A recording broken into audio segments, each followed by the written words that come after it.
officially welcome everybody and get started and be mindful of the time. I'm Beth Hamilton, Interim Director at the Commission on Independent Schools, and thanks for joining us this morning for a timely webinar on learning from crisis with a good friend, Charlie Manos. So this morning, Charlie is joining us from the Pinnacle School in Stamford, Connecticut, where he is the head of school, chief administrator, and the Director of Clinical and Family Services. I don't know, Charlie, 3 titles, it's a lot. And I could talk about the schools and schools students that Charlie has served, but what I would say is I have known Charlie. He's been in education for more than 40 years, working in schools with special ed in the mental health. He is a licensed marriage and family therapist. I haven't known him all those 40 years, but most of them. And I will say that when I was a school principal, Charlie was my speed dial, and faculty would come into my office whenever there was an issue with students, with families, and they'd say, please call Charlie, knowing that he was the one who would pull us back to, with students, what's at the root, what's going on in a student's life that we need to react to and we need to address and talk about in order to help our students thrive in our schools. And then when thinking about how we can learn from crisis, I knew Charlie was the one to provide us some information and help us have this important conversation. So with that, Charlie, I'm going to turn this over to you to help us get started. Thank you, Beth, for that kind introduction. I'm thrilled to be here. I'm thrilled to be here with Niath and Beth, who I've known for many decades now. I want to give sort of a shout out to a couple of great thinkers in the field, and I know that all of you who are here today are most likely avid readers and professionals who follow the research. So over the summer, if you have time in your busy schedules, I would suggest a couple of resources to read, since I have borrowed liberally from both of these resources, and I think you'll find them particularly relevant if you're in the education or mental health field. One is a relatively new resource entitled "The Anxious Generation" by Dr. Jonathan Haidt. And I think about half of the presentation is going to be about what's referred to as the great rewiring of a generation. And Dr. Haidt writes eloquently about how the brains of Gen Z have been rewired as the result of technology. So I think we all know that on some experiential or instinctual level, but the research now is more clear. The other resource that I'm borrowing liberally from is the work of Dr. Ross Green out of Mass General and Harvard Medical School. Now he runs a public organization in Maine, and I would really highly recommend his book, Raising Human Beings, because we are all in the business of raising children and raising human beings. And I think that I will talk a lot about his work that is both relational based and trauma informed based. And I know there's probably a lot of questions about what is trauma informed practice, and we'll talk about that here from Ross Green's perspective, and maybe even a little about what we do here at the Pinnacle School. I also really want to thank all the families that have allowed me sort of to be with them and sort of an intimate glimpse of their struggles, their vulnerabilities, their challenges, and also their successes and celebrations. And I've learned so much from families over these last 4 decades. And I certainly want to thank the staff and the leadership here at Pinnacle, who have really helped me grow as a professional and a colleague with them. We learned together so much. Pinnacle has sort of become a bit of an experiment here of what we can do that brings the best practices into one small school, and we can talk a little bit about that. There's a lot to capture in this period of time. We have about 50 minutes, and then we'll have time hopefully for some discussion, for some back and forth. And when Beth asked me to talk on this topic, I thought, gee, there's so much to talk about. How can I capture it in a way that's relevant to educators and mental health individuals? So let's get started with all of that. Um, First of all, what is a crisis? And crisis has so many things come to mind when we think about a crisis. Some people will talk about maybe a school shooting, or they'll talk about a death of a staff member or a student. Um, when I think of crisis, I think of a crisis when our resources, our capabilities, our ability to cope have been overwhelmed by the situation. And that could mean that a teacher is struggling with a student in the classroom, and that student's challenges has overwhelmed that individual's capacity to cope and to respond and to address. Or it could be a whole classroom crisis where an educator is struggling with addressing the needs of a whole classroom, or it could be a school or a community. So I'm using the term crisis really broadly here, and you'll see as we kind of work through the presentation what I mean by that. One of the things we say at the Pinnacle School is a crisis is always an opportunity to learn. And hopefully in that period of crisis, no one has been harmed. But every crisis is another opportunity for us to deepen our understanding of students. And students give us all kinds of clues each day, what they're struggling with, how they're struggling with it. And those are sort of windows of opportunity to look deep into really what they're telling us. When I was a younger mental health person, I learned about a lot about behavioral technology, right? Applied behavioral analysis. And what I found over time, and I think probably many of you, if not all of you, have seen that the rearranging of children's behavior or the rearranging of children's symptoms never really hits at the heart of what students are struggling with. And that we want to go much deeper than that. So, and I also have found that when behavioral technology, sort of the rearranging of student challenges, student symptoms, and I'm going to use the term, when I use student symptoms, it's synonymous with behavior. Here, Pinnacle will students and we'll talk more about symptoms, when a behavior is shown or demonstrated, we can call that a symptom or a behavior. Ross Green, in his work with children, calls it the fever. That is, it's really what the child is showing, but it's not the real underlying problem. And we're going to talk more about his work. So, in many respects, the crisis can be really helpful to us. Again, as long as no one is harmed in the process. So I'm using that term broadly. Here's kind of an overview of what we're going to be talking about. I'm going to talk a lot about culture, understanding, and awareness in the first part of our conversation here, along with the decline in mental health, the great shift and the great rewiring of students' brain, and then the learning pieces that go with that crisis. I also do want to give a shout out because she is also here. Daniela Rosenblatt, who is our Director of Enrollment, is responsible for putting together all these slides for me. Thank you, Daniela, for doing that. And for Stephanie Schwadron, who's sitting next to me, helping with technology.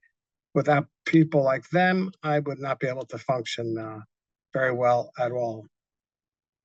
I talk a lot about culture, understanding, and awareness.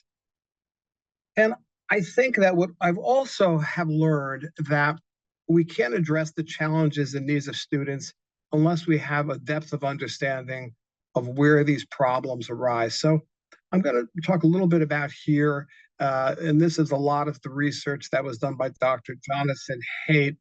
I think he's at NYU. I think these are important milestones because I think they speak a lot about where kids' challenges are, not in totality, but in large part. And I think that you'll see that between 2010 and 2015, the lives of American children have primarily moved onto smartphones and with continuous access to social media, online video games, and other internet-based activities. In his research, Dr. Haidt talks about that this has really caused what he calls the great rewiring of childhood. In his research across many social, economic, and cultural factors, he makes the point that this is the single largest reason for the tidal wave of adolescent mental health challenges. I think that one of the things I hear when I speak to parents and educators, I think the pandemic has sort of been earmarked as one of the main reasons why children have a decline in their mental health. But the decline in mental health really began far before the pandemic. I think the pandemic accelerated the decline in children's mental health and perhaps even in adult mental health. But it wasn't really what began that. It began much earlier than that when you look at the research. And I can get the research for you if you're if you're into sort of seeing the data. But the data shows that it really began back in 2010. It's also important to note that the first generation to go through this shift from smartphones to the internet is Gen Z, and Gen Z is sort of began being born in 1997. It's also good to know that this generation, Gen Z, it's hard to keep up with all the acronyms for all the different generations, is the most anxious, depressed, self-harming, and suicidal of all generations, according to the research. So think about that, and maybe think about students that students in your classroom who are of this generation.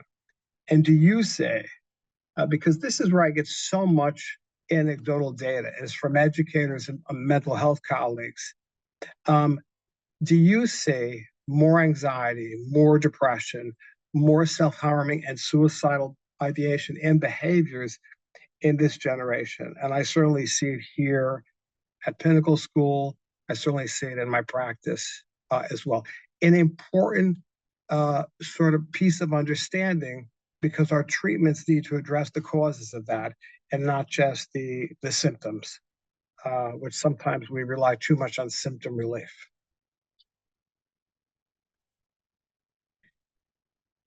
Let's talk a little bit about how this has affected boys and girls and how it has affected them in some ways differently, and some very interesting ways.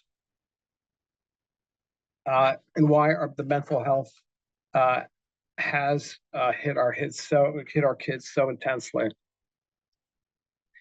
The tidal wave of anxiety, from what the research shows, and depression and self-harm has hit girls much harder than boys. And I was very interested in this particular piece of information. And why has that been the case?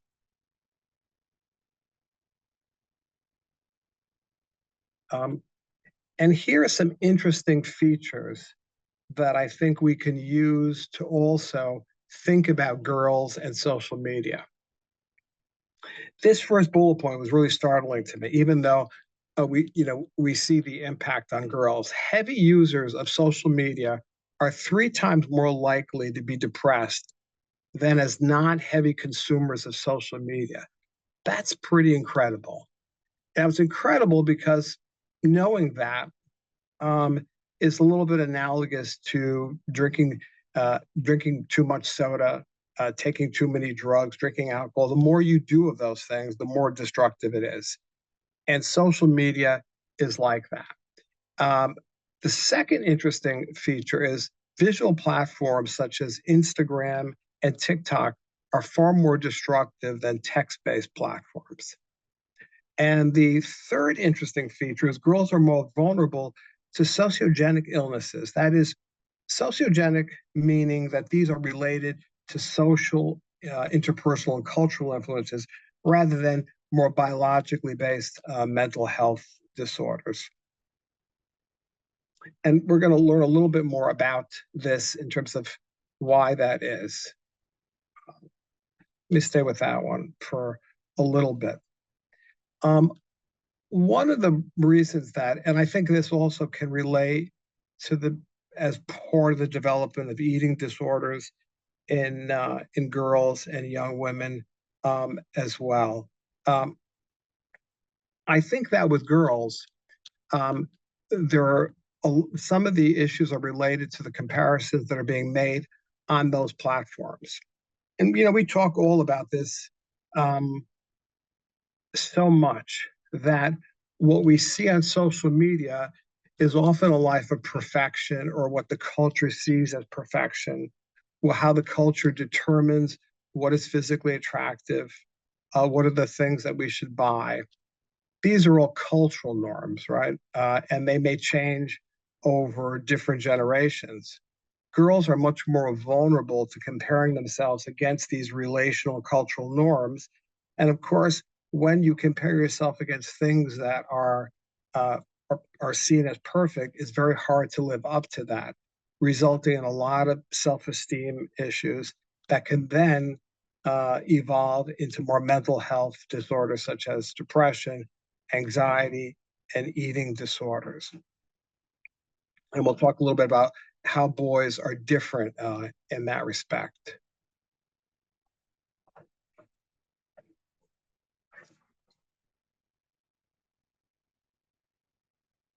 I think with boys, it's somewhat different. While their rates for depression and anxiety has also significantly increased, it has not been to the extent uh, that girls has increased.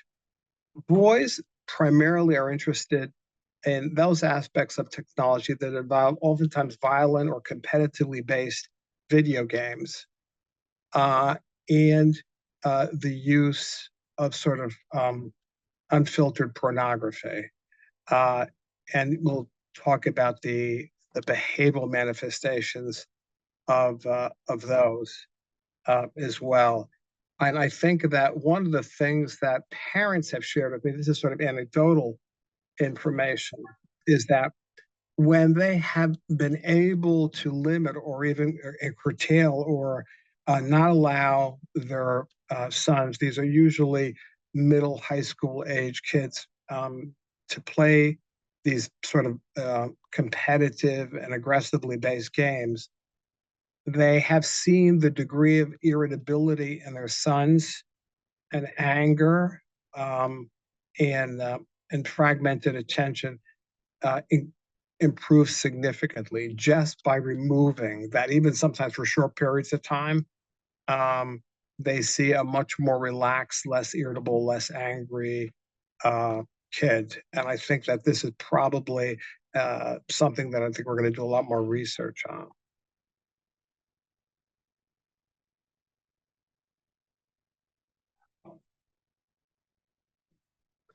Here are some common features associated with the use of social media on boys, and you'll see some of the differences.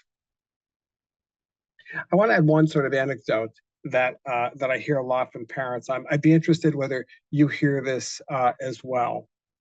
Um, Many of our kids here at Pinnacle do not have a lot of social connections outside of school, and their parents are really happy when they see their sons playing the video games with other kids online. Some of whom they know, some of them who may be strangers to them. And during the video games, there's a lot of really inappropriate language, language that would never be tolerated in the home. Um, and there's a lot of agitation, yelling, anger associated with that. And when I talk to parents about, well, how is that? Is that really okay? And I think that most parents say, well, you know, he doesn't have anyone to really play with outside of the house, so this is his best way. This is his only way to connect socially. So I think that adults turn kind of a blind eye uh, to that, and I think this has been one of the reasons why I think in schools, and I'd be curious about in your schools, whether kids use such casual, aggressive language that had been unheard of prior to 2010, so casually as well. So in some respect, that that use of that language, the irritability, also creates part of the decline in mental health. But the first feature here is very interesting because while boys are connecting online uh, through video games, they're making many, many connections. And remember, there's a premium in terms of our culture about how many people you're connected with, right? There's a that's seen as a very positive attribute. And while boys may have more social connections, the quality of their social relationships remain poor in many respects. We see it in school, and will use terms like kids need to develop more social pragmatic skills. Well, that's true, but I think the quality of social relationships that aren't developed, I think, may even go far beyond what we typically refer to as the teaching kids social pragmatics. We've also seen that the more boys are engaged in countless hours of video games, um, it has begun to pull them out of real world communities where kids begin to learn around about the world. They learn about social relationships. They become aware and attuned to other human beings. That those now experiences are no longer available to our boys. And consequently, you also have kids who are living in multiple shifting networks. That is, nothing really is real, right? These games keep shifting our sort of the baseline, the perspective of really what kids know. So there isn't kind of a stability and anchoring. One of the things that we talk about here at Pinnacle is that kids oftentimes don't feel anchored or connected in some way. It's sort of like they're a ship in the middle of the ocean in a hurricane, constantly sort of pulling back and forth and not being centered. And it feels like they have significant attachment issues. And maybe we'll get into how attachment issues has sort of shifted in the last several decades. Jonathan Haidt talks about in his book, he talks about the inevitable result is this concept in sociology called NMA, defined as sort of normlessness without feeling stable or anchored. And that when you are sort of in this state, the resulting symptom is oftentimes despair and suicidal thinking, which are the typical reactions. So why is this like so important to be aware of? Because kids come to therapy or come to school with symptoms, depression, anxiety, suicidal thinking. I mean, this has sort of become the norm nowadays, not only in our school here at Pinnacle, where we're a private special education school that is both therapeutic and addresses multiple learning challenges, but I see in public education. And if we treat the symptom, usually the depression or the anxiety, we're not really hitting the root of the issue. It's true, if a student is depressed or they have suicidal thinking, they may require some relief from those symptoms, right? Medication is oftentimes a typical remedy, and they may get some relief from them. But the reality is that if those underlying issues, thank you. I'm just being reminded that I have 20 minutes left, so I guess I have to talk a little bit faster.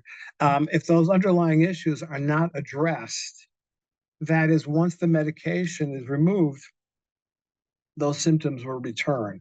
And these problems have depth that I think even sort of, sort of uh, interventions that address symptoms may not necessarily hit the mark. So I think it's a good thing for us to keep in mind, because sometimes we become sort of relieved when kids are in treatment or getting medication, and we think, okay, they're doing okay. But if these issues come from a much deeper place, and this is sort of what the research is saying about boys, I think there's a lot more work that has to be done as well.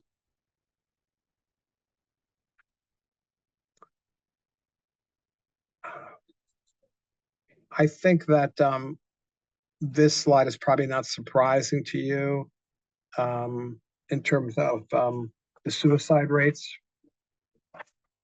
I would be interested too in terms of, well, I'm asking you guys to kind of be thinking about a lot of things.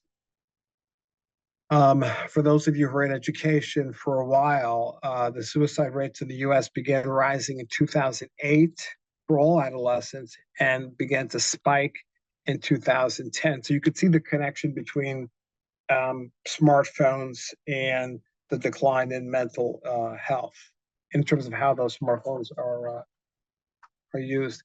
Jonathan Haidt talks about that, and he's looked at a number of cultural factors and societal factors and could not find another factor that seemed to correlate so significantly with the decline in mental health other than the use of smartphone technology.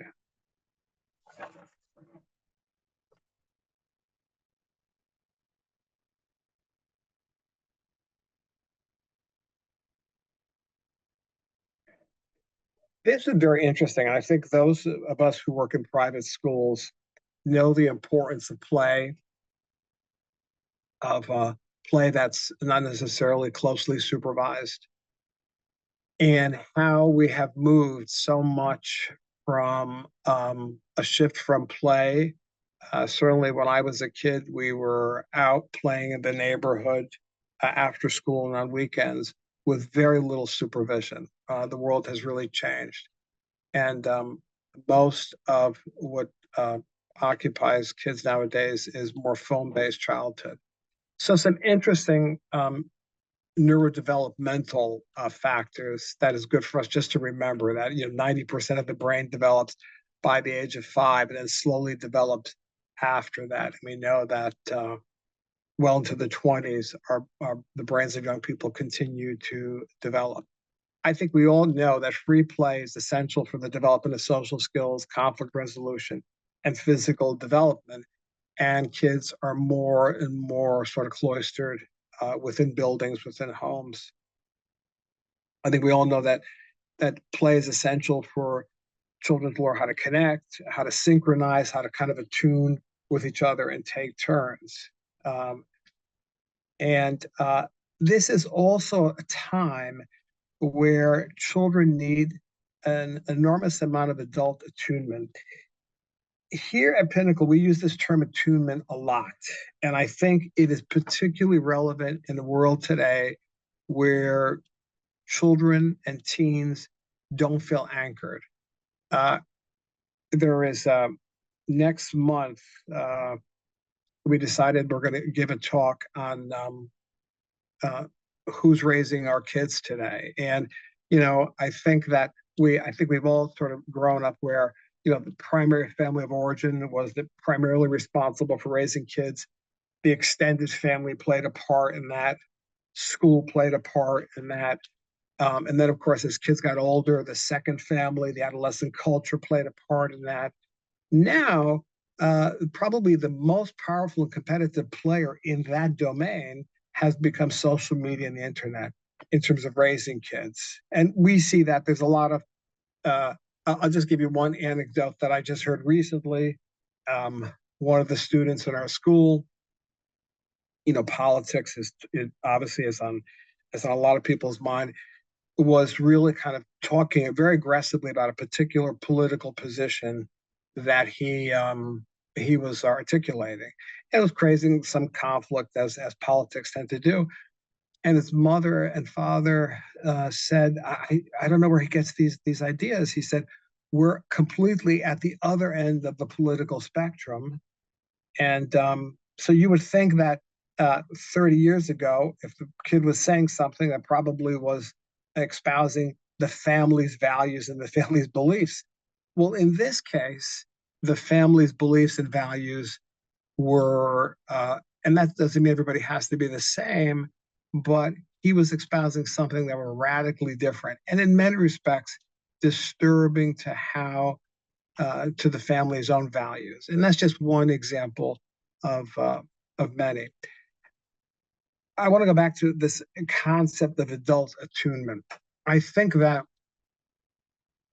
because kids now are so unanchored, where they're not attached to anything in a solid way, especially this Gen Z generation. I think that our ability to move beyond sometimes what they show us, and it could be their language, their behavior, their symptoms, things that they're externalizing, and what they're really struggling with is absolutely more key. And I think that we all need to be therapeutic with kids, even though we may not be clinicians or therapists. I think all educators know that they're part therapist and part instructor, along with many other hats.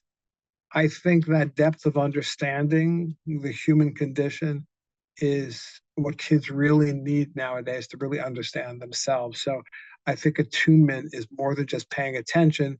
It's really looking deeply at what kids are telling us behind their oftentimes disturbing behaviors.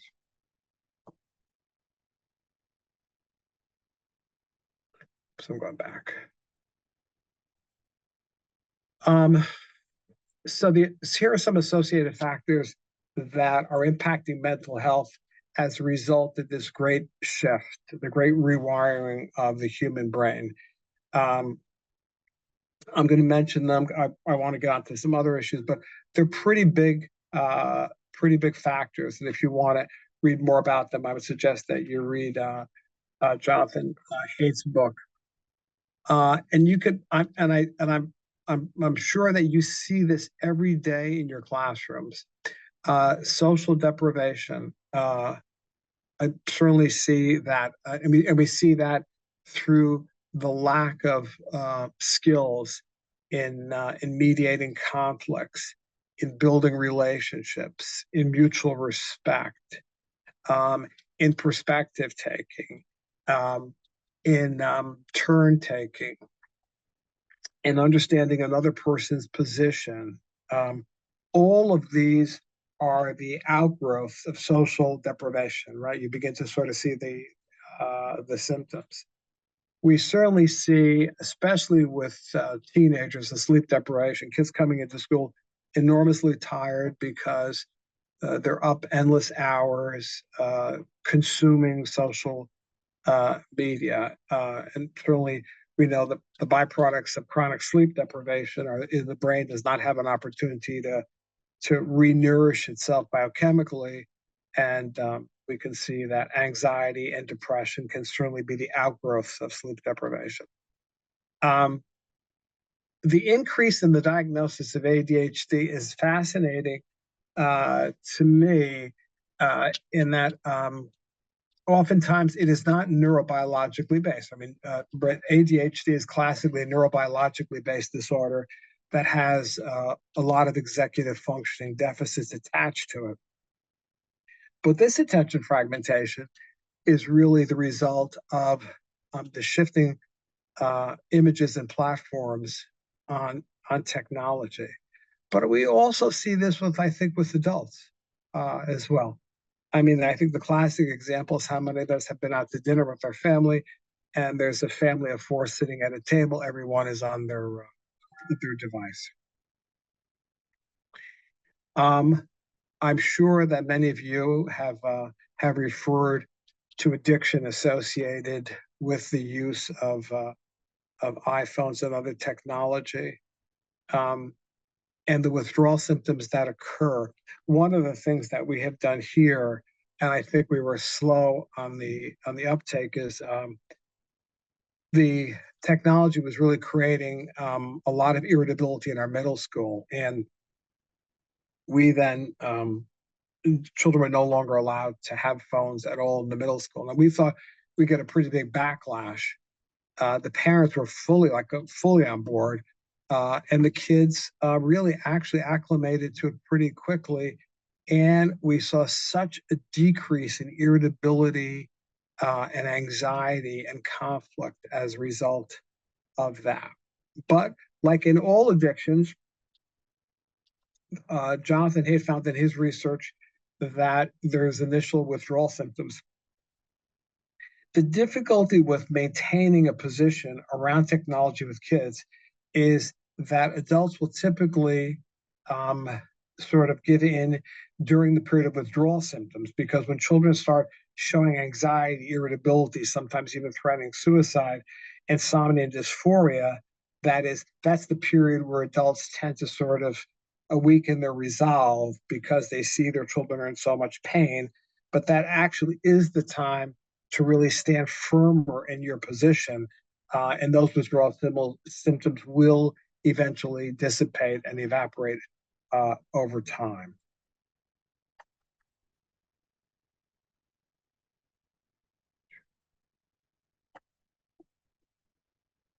Let's talk about child-centered models of understanding and challenges of and understanding the challenges of our youth.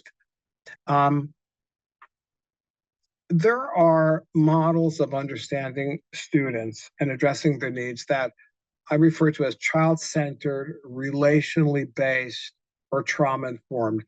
I use those three interchangeably. There's different models of that, but they tend to have certain features in common. Um, and if you'll sort of see the theme of them. They're all relationally based. All trauma informed approaches are relationally based and not behaviorally based. Uh, and here are the big common features. There's probably many more, but I wanted to sort of highlight maybe what were the most pivotal features of those therapeutic methodologies, which don't necessarily have to be. You don't have to be a therapeutic school to think about it this way. I think it's more about how you think about students than what necessarily you do with them. The focus is on the psychological and neurological development of the child. That is, each of us has to be well informed of how kids develop, uh, both from a psychological standpoint and from a neurological standpoint. There needs to be an understanding that children are part of a larger social, cultural, and family context. That is, children may have symptoms that are socially based, culturally based, or family based. That not all mental health symptoms are internal or biologically based. I think we've gone a little bit too far. This is the whole other conversation, to the notion that everything is genetic and requires some pharmacology. I think that the research does not support that, and that while pharmacology can be enormously helpful with certain symptoms, impulsivity, attention, depression, anxiety, that is, many, if not most, mental health issues are in one of these contexts, social, and in that social, we'll add technology, cultural, or family, and that those symptoms are sort of outside but impacting a student's mental health. I think we have to be compassionate in understanding that families are impacted by the same social cultural factors as children. That is, even when they're not doing what we sometimes think is the most helpful thing, they are also vulnerable to challenges from the outside world that they may be bringing down and inadvertently affecting their children with those. The emphasis on attunement to the child's underlying needs, feelings, beliefs, and struggles. The behavior, the symptom, the fever, as Ross Greene says it, is only there to guide us to something deeper. It is not the thing to really try to address it, but it is something to guide us to something deeper. And the focus on relationship over behaviors and symptoms. Those are the common features of trauma-informed and relational-based models. Some common myths, and I want to talk a little bit about this because we were talking at our leadership team recently about how people sort of have theories or hypotheses about why kids have struggles and challenges. And I'm probably talking to the choir here, based upon I think professionals who attend conversations like this. But there are very interesting myths that don't have any real base in our current research about kids. And I'm sure that you've heard this. I'm not going to talk about all of them. If you want more detail, Ross Greene articulates all the myths about student challenges in each of his books. But there's some interesting ones here that I like to mention.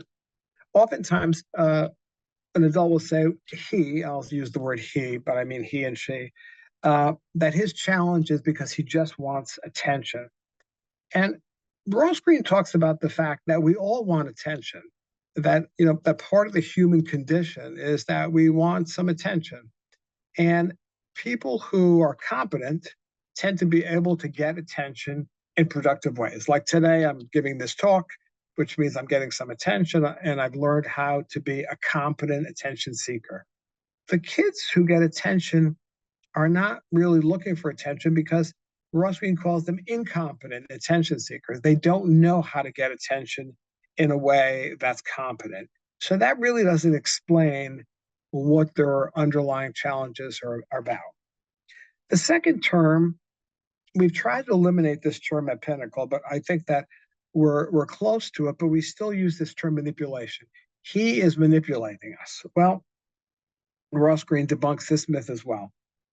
We all are looking to get our needs met. Manipulation is you're trying to get some need met. And each one of us are trying to get our needs met in some way, shape, or form. And those of us who are able to get our needs met, oftentimes we're competent manipulators. We use the term manipulation because it has sort of a negative term to it. But if I'm getting my needs met in a way that is helpful, then I'm competent at it. The problem with kids who are trying to get their needs met that we call manipulative are just incompetent. They're not able to get really what they need in the way that they actually need it, right? So let's say a student's in the classroom and he is having trouble reading, and he manages to cause some disruption to distract the teacher, may be thought of as trying to manipulate the situation. But he doesn't know that student hasn't learned how to get the teacher's attention in a way to help him with the struggles he's having in reading. That would be a more competent manipulator. The use of psychiatric illness or mental illness diagnostic classifications is enormously helpful to get kids resources and to get kids help. It is oftentimes not helpful in understanding the depth of the human condition, the depth of pain that children are facing. You've heard you talk about the fact that depression and anxiety and suicidal thinking may have other roots to that. And those symptoms may have to be directly addressed because of the severity of those symptoms. But they do not define the depth of that student's despair. So I think that one of the things we talk about here at Pinnacle is that the diagnostic nomenclature has helped to really get kids resources placed at a place like Pinnacle, gotten them into psychotherapy. The insurance will reimburse it. But we shouldn't really end there. That is, we should continue to search for what are the roots underneath that, and not to let the labels necessarily blind us from a deeper search for that particular student. I think our kids are worth that.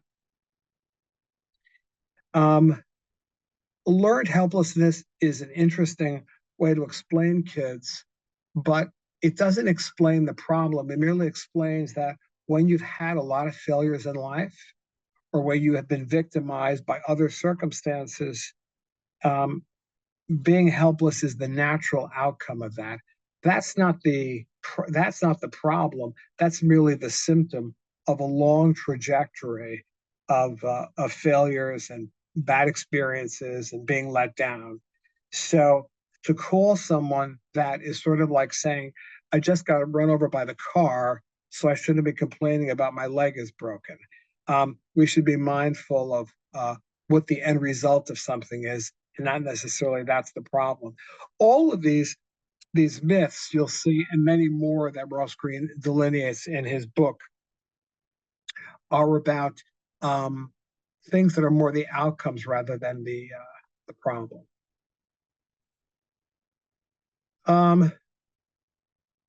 Uh, this is really a slide about decoding student challenges. These are all examples of behaviors and symptoms, not necessarily the underlying problems. I'm going to move a little bit faster because of the time.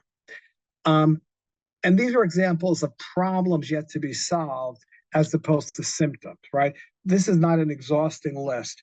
If you would like an exhausting list of emerging or lagging skills, things that are really the underlying skill deficits that are below the behaviors, I would encourage you to go to Ross Green's website. It's Lives in the Balance, all one word.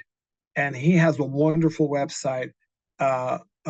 Everything is free on his website, which we love here. And you can get a list of 45 emerging or lagging skills that children may be faced with on your journey of trying to find out what's below the surface. Here's some other examples of problems yet to be solved. Unresolved conflict with peers or adults, over-reliance, addiction to technology, and gender or sexual identity confusion. Like those are problems as opposed to symptoms. So here at Pinnacle, we make a big difference between, is that a symptom or a behavior, or is that a lagging skill, or is that an unsolved problem? We have sort of put those in different buckets. Charlie, can I interrupt with a question that came in that seems timely? When you're talking about, we had a question about how much time, and this is a tough one, is Pinnacle spending on this programming, devoting to program of supporting students? And I think because you are almost a wraparound program, but maybe you could just speak to the resources and the structures in place to do what you need to do to support your students. No, that's a really a great question, and I think we're a little bit spoiled here. And I have next to me is one of our division leaders. We have 3 divisions. Each division has its own leader. We have around 75 students, and in total we have about 65 staff. Now, not all the staff are direct; they're not all teachers. Our classrooms are about 4 or 5. And so we obviously we can have assess the students on a regular basis. We're able to instruct in a very highly differentiated way. All of our services are embedded. That is all embedded. That is all the mental health services. Each division has its own mental health clinician. We have occupational therapy, speech and language pathology. We have individualized reading for kids who have dyslexia. What other services am I missing? You want to talk about right. I think that and Stephanie reminds me that one of the things here is that we have a capacity for a lot of team meetings to really assess issues live as challenges are coming up. We can bring together a lot of resources to analyze those. Plus, all of our parents are so highly invested in their kids being successful here, because this sort of Pinnacle has sort of become the last stop on the train for our kids. They've had so many prior failures in schools that there is a lot of motivation for everybody to work together, and that almost 100% of our kids are placed by districts. Did I answer that question, Beth, for the person who asked it? I think so. Okay. Let's go on, and we can always come back to it. Yeah, I just want to sort of maybe end with a couple of things. I love this expression. I've never heard of it before, standing on a whale fishing for minnows, which is a Polynesian expression. And it kind of the sense of this was that sometimes we don't really see the problem that we're standing on that's right before us. And we're busy sort of messing around with the small things around it. And it's when we get overly involved in the weeds, the behaviors, the symptoms, the fever, and that we don't really see the underlying issues.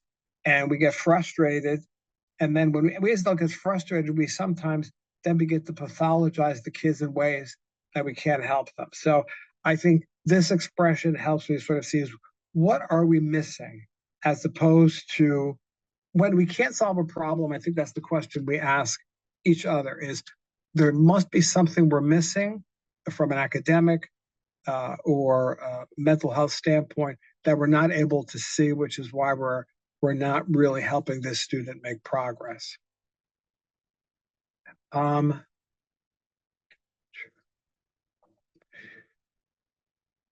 I think that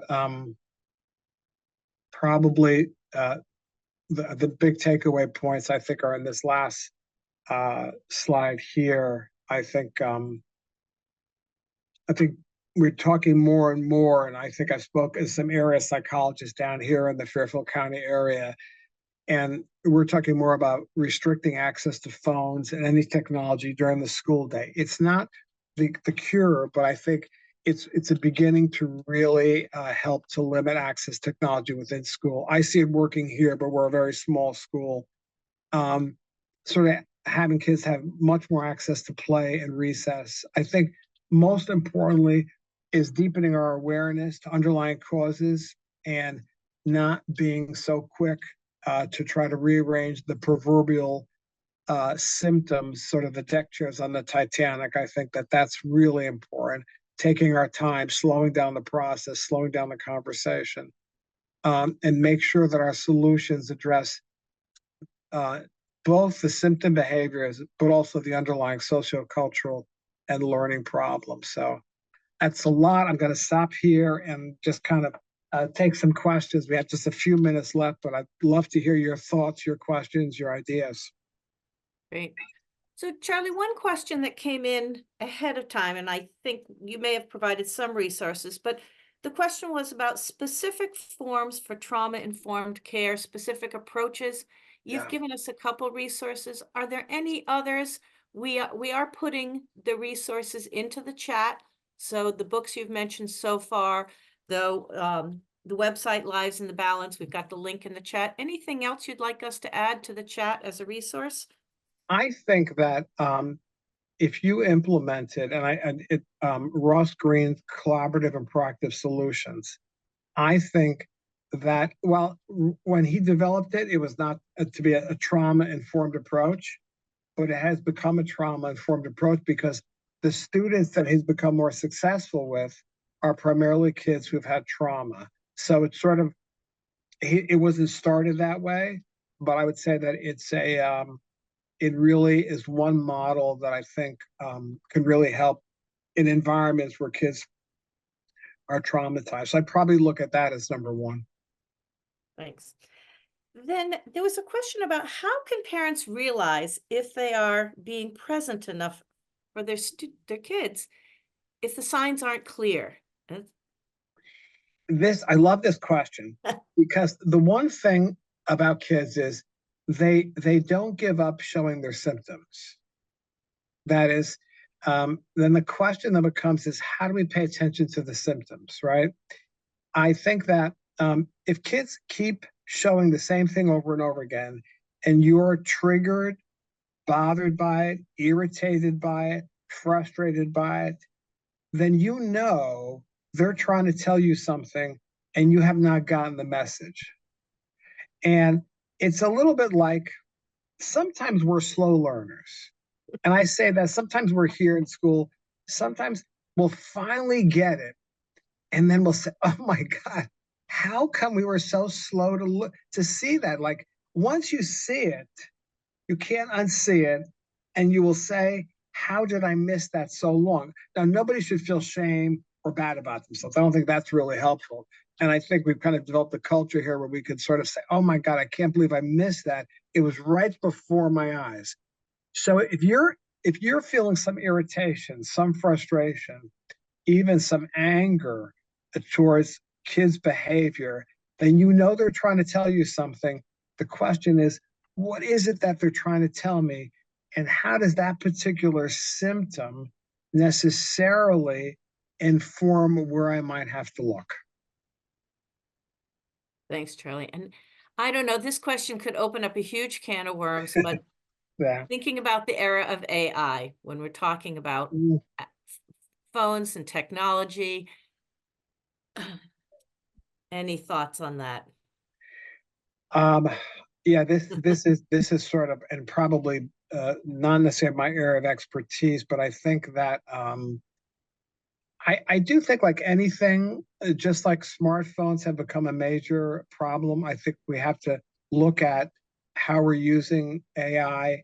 Um, and and I love Jonathan Hay references another book called The Coddling of the American Mind. And I think we have to kind of think long term. Do we want to use AI in a way where we begin to sort of coddle our own brains, and we stop being able to think because some other intelligence can think for us? I think there's some longer term issues that with AI that I think it's great to use, and I think people use it, to help with writing. But I think we do have to wonder, how will that sort of impact our own brain development, our own capacity to think, and our own capacity, as important, is to connect. So I think it's more of a question in my mind right now. Thank you, Charlie. As always, it's a pleasure to reconnect. You get me thinking about students and my own kids whenever we chat, um, and it's a pleasure. And I really thank you on behalf of NIESC for joining us and leading us in this important conversation this morning. I think it's only going to be one we need to continue to have in schools Right. and as a community that cares deeply about children.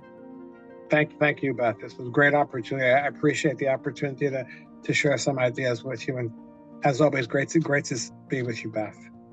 Thank you. Thank you all for joining us, and we hope to see you on another webinar, and watch for the recording. Thanks, everyone.